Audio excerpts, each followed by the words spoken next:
आज हम जुड़े हैं आपसे उत्तर प्रदेश के पूर्वांचल से और पूर्वांचल के मऊ जनपद की नगर पंचायत चिरैयाकोट में हम मौजूद हैं, जहां पे नगर पंचायत अध्यक्ष प्रतिनिधि राम प्रताप यादव और उनके भाई जो बगल के ही एडजेसेंट गांव मनाजिद के ग्राम प्रधान हैं, उनको रात 12:30 बजे से हाउस अरेस्ट कर लिया गया है पुलिस के द्वारा।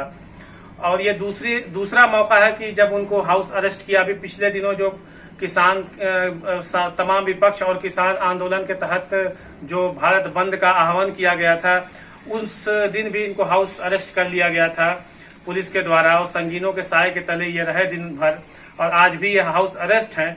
हम इनसे जानना चाहेंगे कि जो ये सरकार जिस तरह की ये नीति अपना रही है, जितने भी जनप्रतिनिधि उनको ये लगता है कि वो उनकी विचारधारा से विपरीत है, विपक्ष में है, उनको ये हाउस अरेस्ट करवा रहे हैं, जबकि किसान आंदोलन का असर पूर्वांचल में नहीं है।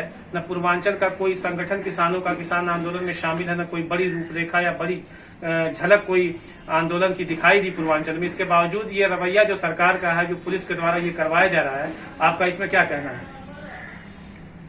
इसके लिए अब कुछ ज्यादा नहीं कहेंगे, लेकिन उत्तर प्रदेश सरकार कहीं न कहीं यह डरी हुई है किसानों को सुविधा देने के लिए, किसानों को उनका हक देने के लिए।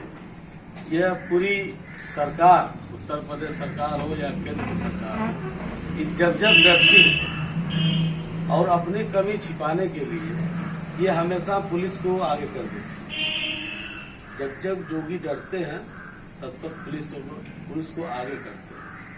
और रही आंदोलन की बात, तो हम लोग नेता जी मुलायम सिंह यादव के सानिध्य में रहने वाले लोग माननीय अखिलेश जी को अपना हमने नेता माना और उनके आदेशानुसार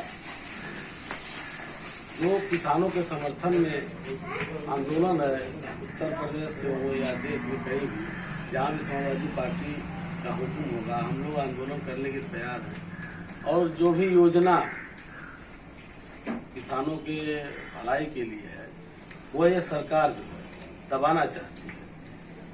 और लोहिया जी कहते थे कि जहाँ हक न मिले तहाँ हल्ला हो। हम लोग गांधी जी को मानते, लोहिया को भी मानते। गांधी जी के मानने वाले रास्ते पर हम लोग चल करके शांतिपूर्वक एक धरना देना चाहते थे, एक अपनी आवाज दे करके किसानों का समर्थन करना चाहते थे। लेकिन उत्तर प्रदेश सरकार पुलिस के बल पर वो आवाज को दबाने का काम कर रही है, और इससे किसी की आवाज दबेगी नहीं। जितना ही हिटलर शाही सरकार किसानों को दबाना चाहेगी या किसी भी विभाग को दबाना चाहेगी, वो दबने वाली नहीं। अब देखिए, जब तक इनकी समाजवादी पार्टी के से जुड़े हैं आप लोग, उनके मार्गदर्शन तले पार्टी का जो शीर्ष नेतृत्व है, आप लोगों ने यहाँ पे हमेशा से काम किया है। एक मजबूत चेहरे हैं सपा के यहाँ पे, और बड़े जनसैलाब को एक झंडे के नीचे इकट्ठा करने की ताकत रखते हैं। तो ऊपरी नेतृत्व से कोई निर्देश किसान आंदोलन के प्रति आप लोग को मिला है ग्राउंड पे, या अभी तक नहीं? नहीं, ये आज 14 तारीख को मऊ जिले में किसान आंदोलन के समर्थन में हम लोग को धरना देना था। अभी हम लोग अपनी तैयारी कर ही रहे थे, तब तक 12 बजे 12:30 बजे यशु चिरैयाकोट पूरी अपनी सेना के साथ रात में याद हमकी, और हम लोगों को होम अरेस्ट कर लिए।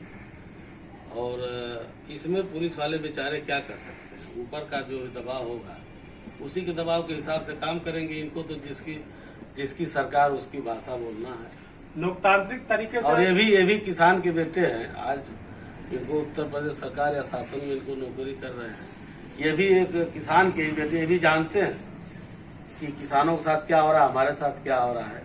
और उत्तर प्रदेश सरकार हर मुद्दे पर इतना अपराध बढ़ गया है पूरे देश में, और उत्तर प्रदेश में खास तौर करके जितने भी अपराध बढ़े हुए हैं, चाहे बगल में हमारे हाथरस का कांड हो, चाहे मऊ का कांड हो, बगल में एक पूर्व प्रधान राजेश यादव की निर्मम हत्या हो, कोई भी जनप्रतिनिधि एक निशाना बना ली है ये भारतीय जनता पार्टी की सरकार कि जो भी प्रभावशाली या समाजवादी पार्टी के असरदार नेता हैं, उनको इस तरह से हाईजैक कर लिया जाए, इनका मनोबल तोड़ने का काम किया जा रहा है।